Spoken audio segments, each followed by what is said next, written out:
Oh, my God, it's big, so strong, so mighty. My God's plans for me goes beyond my wildest dreams. There's nothing my God cannot do.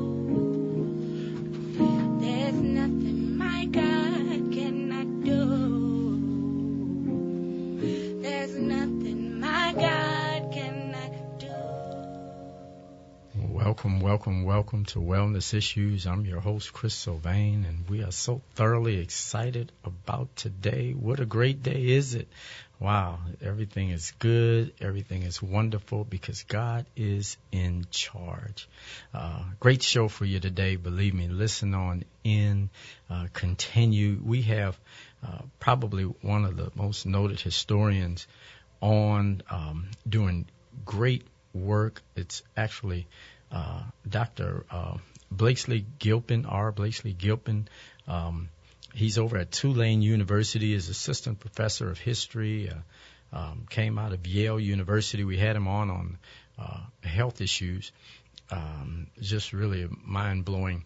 But his work, he does a lot of work in slave rebellions, 18th century, but really carrying it all the way through. So he gives a broad perspective, but we're excited to have him on. We're going on and get started. Welcome, Dr. Gilpin. How are you today?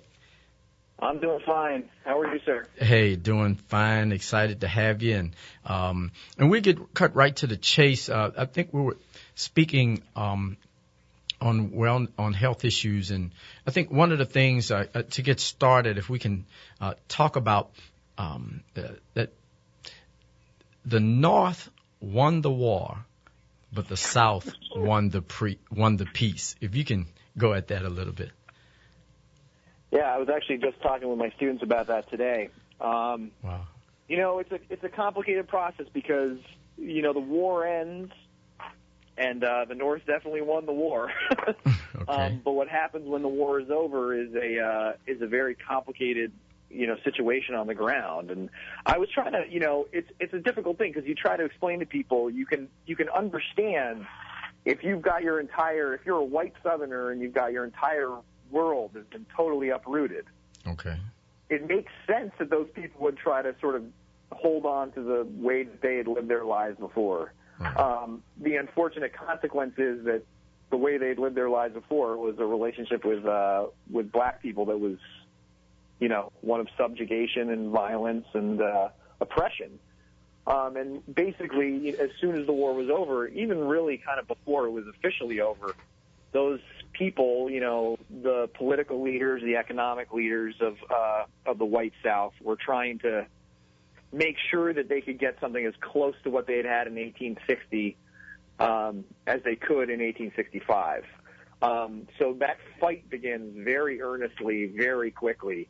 And I mean, in some ways, you know, the failure is not on the part of recently freed slaves or on moderate whites in the South. The failure is really on the part of people in the North to step in and, you know, try to preserve what they had spent 4 years fighting and dying for. Well, let's go back to Appomattox then. A lot of things could have happened at Appomattox. You know, it was a white canvas to work with. How is it that literally it's almost as if nothing happened at Appomattox? Yeah, I mean that's a great way to put that, Dr. Sylvain. But the idea that there's a you know, the widest possible range of possibilities open to the nation in April of 1865. And what you have to realize, or what you have to really, you know, force yourself to acknowledge, is that what ended up happening was essentially, it's not even a slap on the wrist. I mean, when you let the losing side in a civil war keep their guns, right? I mean, they take their rifles, but they say you can keep your sidearm, just go home. That's sending a message that this is not going to be the aftermath of this war is not going to be a passionate or committed fight to the rights of African Americans and the achievements, which are, broad, that the war had done in and of itself, are not necessarily going to be followed through on. I mean, when you say to the losing side, just go home, you're not saying we're going to hold your feet to the fire. You're saying, basically, let's get over with this thing. We've been doing this long enough. All right. One thing that you connected that I think it makes a whole lot of sense. I know Malcolm Suber, a lot of people had really pressed on that for many, many years. But, we have Jefferson Davis Parkway, Robert E. Lee, the big statue, the Lee Circle, and the whole bit right here in New Orleans and all the way around from the Confederate flags, the whole bit. But there was an organized effort, some school, was a school of thought to redraw history? Yeah, really a school of thought. All right.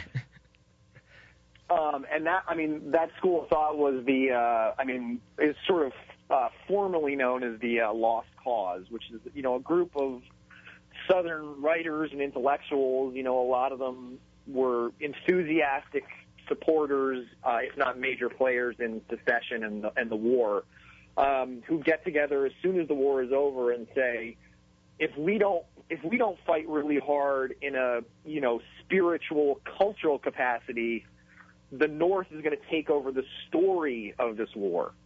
I mean, those are the people in the organizations, and organizations that are more formal are things like the United Daughters of Confederacy and groups like that that are going to fight very hard to build monuments, to make sure that school textbooks, I was actually asking my students on Wednesday.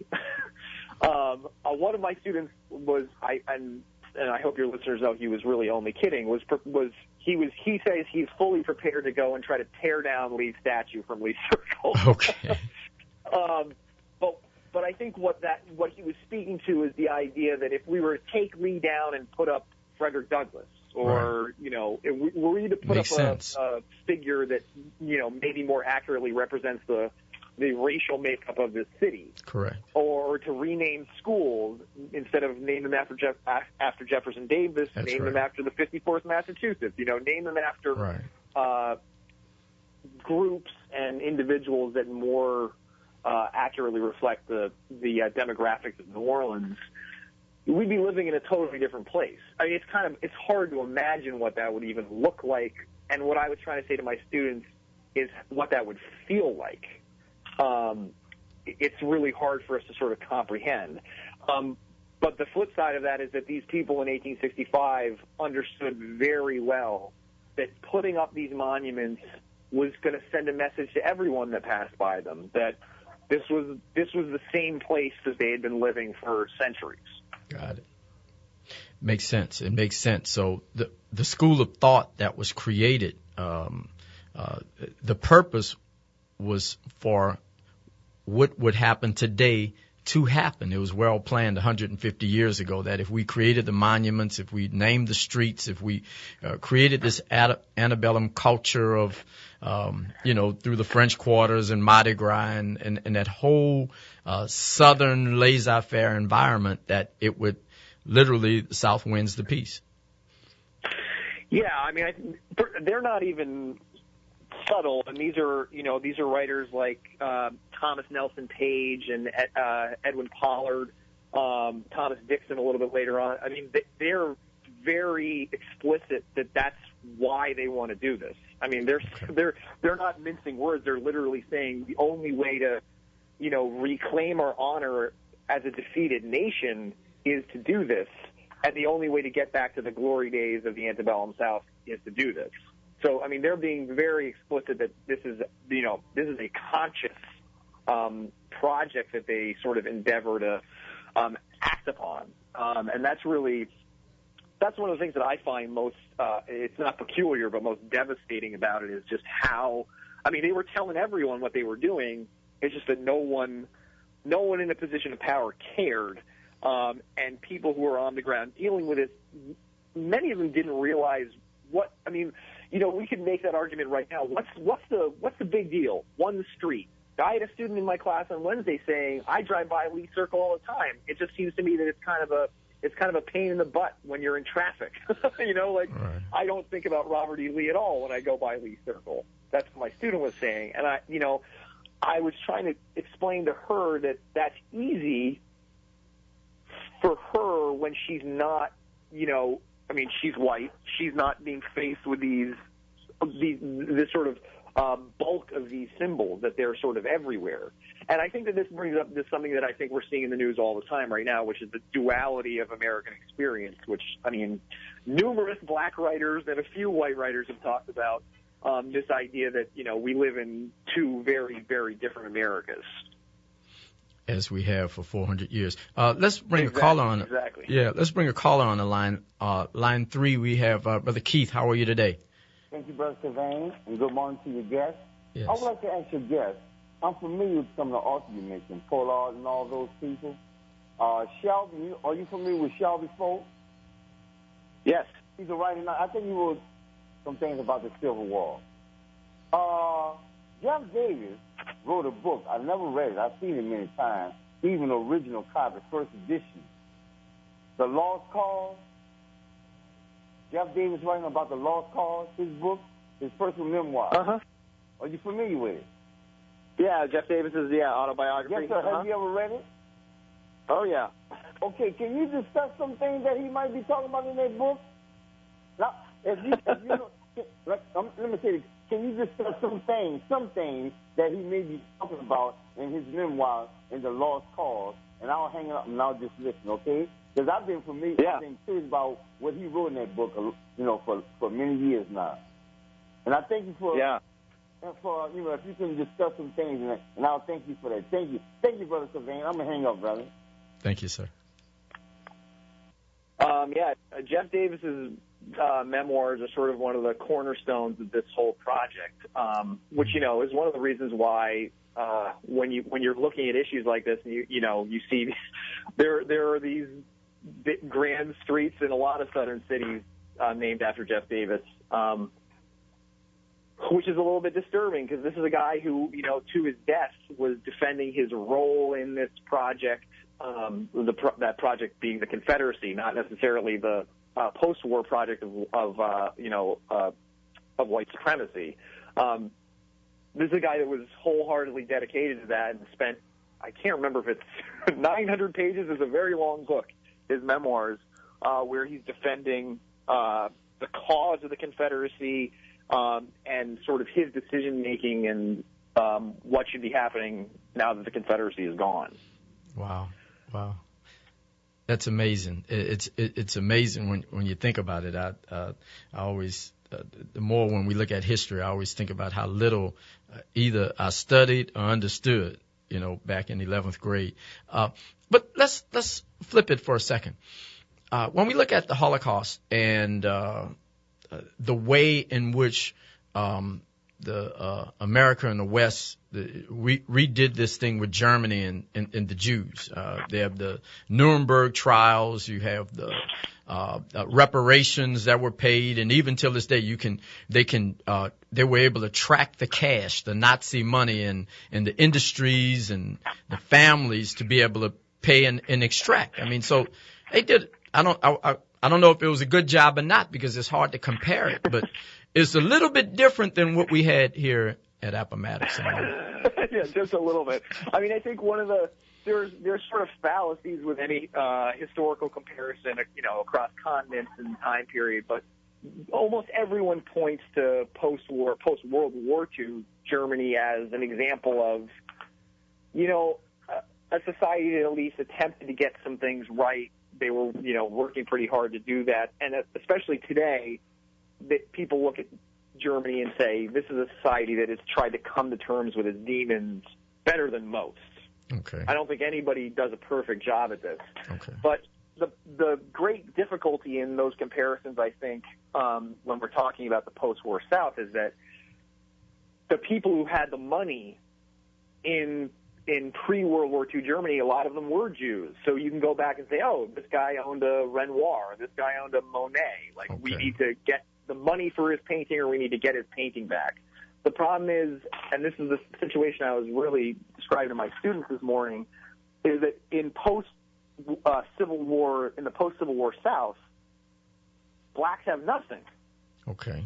And the thing that the government has to figure out is how involved are we going to be in making sure they have some leg to stand on in the post-war period. Now, there's plenty of people, and there are a majority in Congress at the end of the war who really want to hold the former leaders of the South. They want to hold those feet to the fire. They want to say, we're going to hold you responsible for this war. We're going to make you pay for this war. And by pay, what they mainly mean is we're going to confiscate your land, right, and we're going to redistribute it. Right. And Makes I mean, sense. in a fantasy world where everything was going to work out once they did one thing, that's certainly the measure that I would have been most enthusiastic about. What Right. better way to, reorder the economic injustices of those centuries Right. than to just take the plantation aristocracy's land and give it to their former slaves. Right. Right. At least share The it. or problem something. the problem is that it obviously doesn't happen, and the main or a huge part of the reason for that is that white Northerners are not comfortable, first of all, with land distribution, period. They don't want the government involved in those types of things, and this is, this goes back to the formation of the American Republic. Okay. But the other reason that it doesn't happen is because just of, basic racism in the North. That's a scary thought to think about. There's going to be not just a black political majority in the former Confederacy. There's also going to be a black economic powerhouse. Black plantation owners. Blacks are going to be involved in things in a way that a lot of people in the North didn't find palatable even remotely in 1865.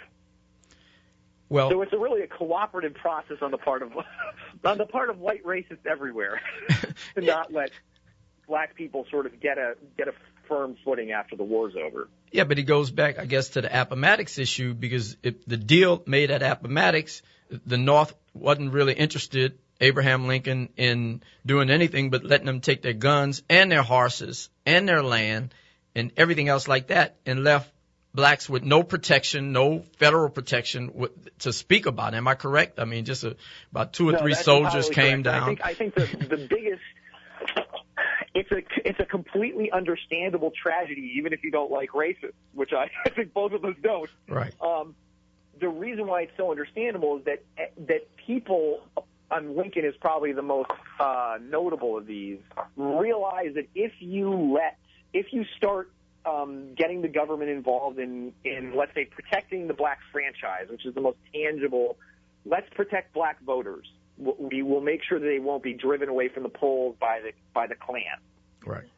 Once you start getting the federal government involved in that, then there's going to be the investment is going to compound in years.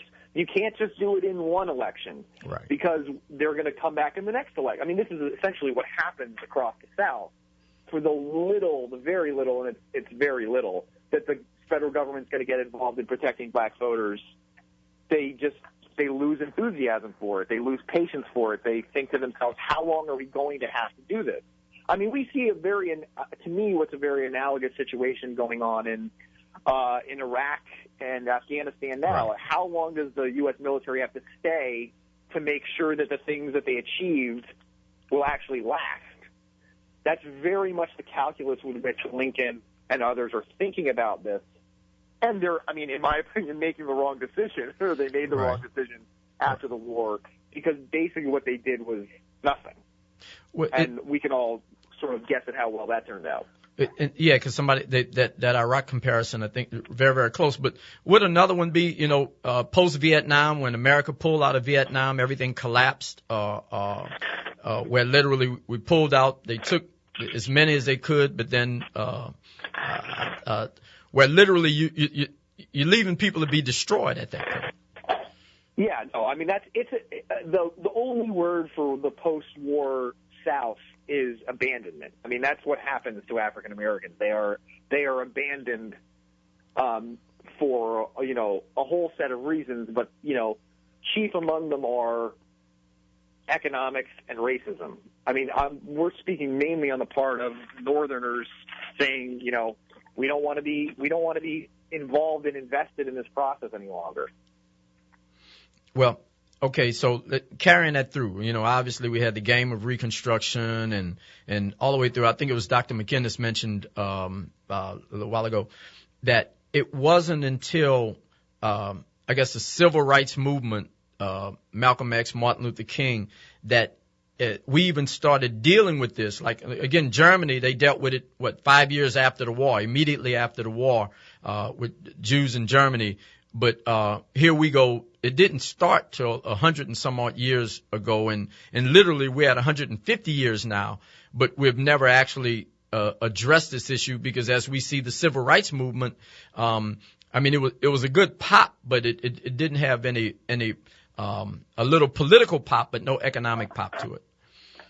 Yeah, I think the civil rights movement to me is really, there's no denying. You can't look at America before the civil rights movement and after and not say, wow, there was a lot of progress made.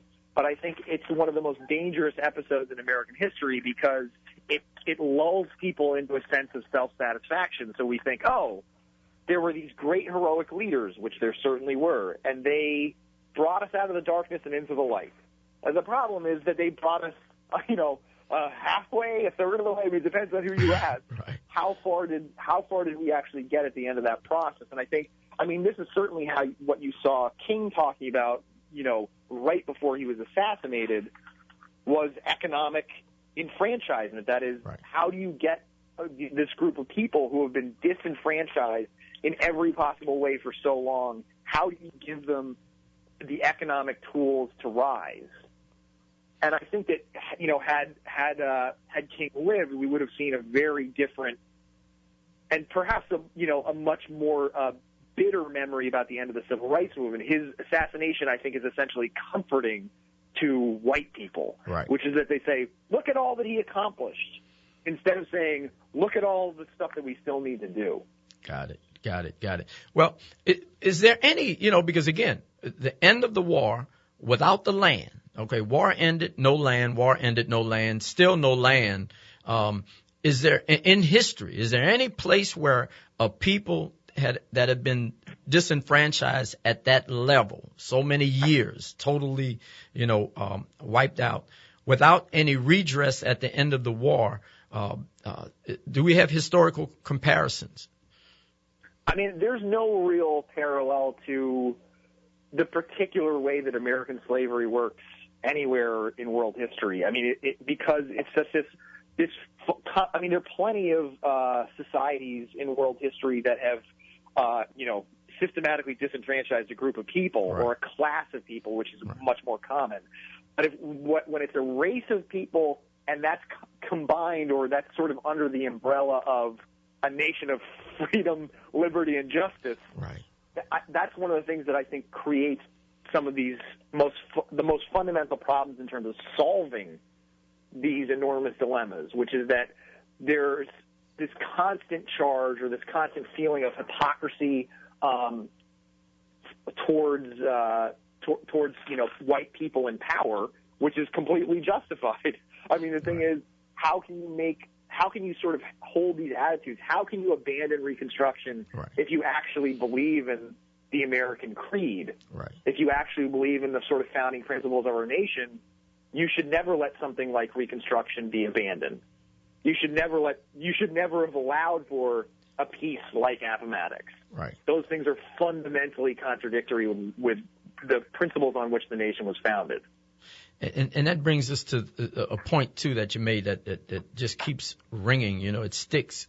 The difference between white supremacy and racism. Mm-hmm. If you can expound on that. Well, I think we were talking when I saw you last about whether there is any real difference between those phrases, and it occurs to me in the course of this conversation, we've been talking a lot about economic enfranchisement. That is, how do people rise out of these circumstances in the post-Civil War? Right. And I think that there is no way to do that if you don't have economic tools. Just giving black people the vote, but giving them no basis on which to exercise that vote. To me, right, that's economic enfranchisement, because right, if you don't have that, Right. How are you supposed to be participating in democracy in a sort of full way? Right. So when we talk about, to me, white racism is a problem that I'm sort of obsessively studying. I'm very interested in it on sort of every level. Right. But I think that the more fundamental and maybe more interesting thing to look at is white supremacy as a tool of economic oppression. That what's really happening and this is where we can think about things like Lee Circle or the Liberty Place Monument. Right. That what we're talking about in those instances is much more about how white supremacy is designed to keep a group of people economically and socially and politically marginalized. Wow. All of those things are happening in that, whereas, racists, you can have a racist that's not doing anything. They don't like a group of people. Right. But when you have a white supremacist, that person's doing something. They're trying to, make sure that people know that this is going on, and that it has a lot more sort of application than simple racism, or that the racism may be sort of a domestic product, whereas white supremacy is something that you're kind of using to export, and I mean to export to other human beings, not obviously other nations. Beautifully put. Believe me, it just keeps ringing, and I think the concept is something that, as you say, you're studying. I think we have to really look at it. We have a couple of more minutes. We have Brother Walter from Uptown. Welcome, sir. How you doing, gentlemen? Great. Look, I wanted to chime in on the historical aspect of it from a world historical point of view. And maybe you guys could address one issue that I haven't heard you talk about. When you were asking from a historical point of view, any analogies to what happened to the African in America, one thing that you haven't talked about is the fact that there isn't a true analogy in the sense that, yes, there were dominations of people or class, but they were mostly done in their own country.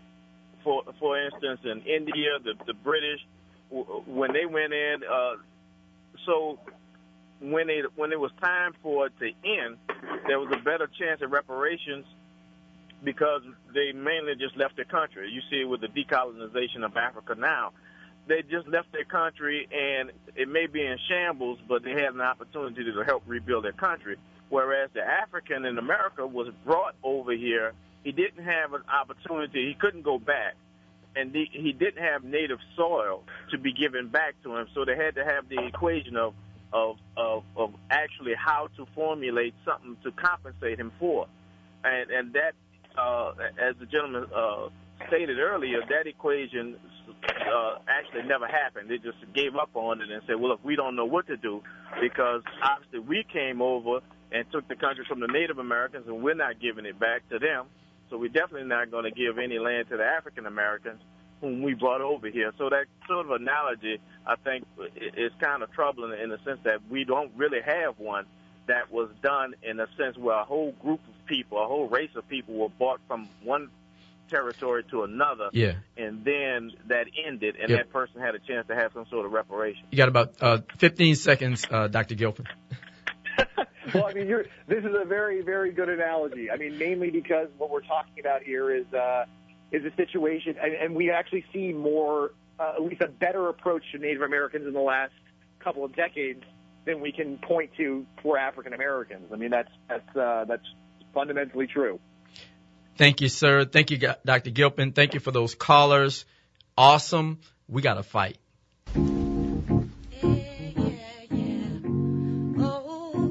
My God, it's big, so strong, so mighty. My God's plans for me goes beyond my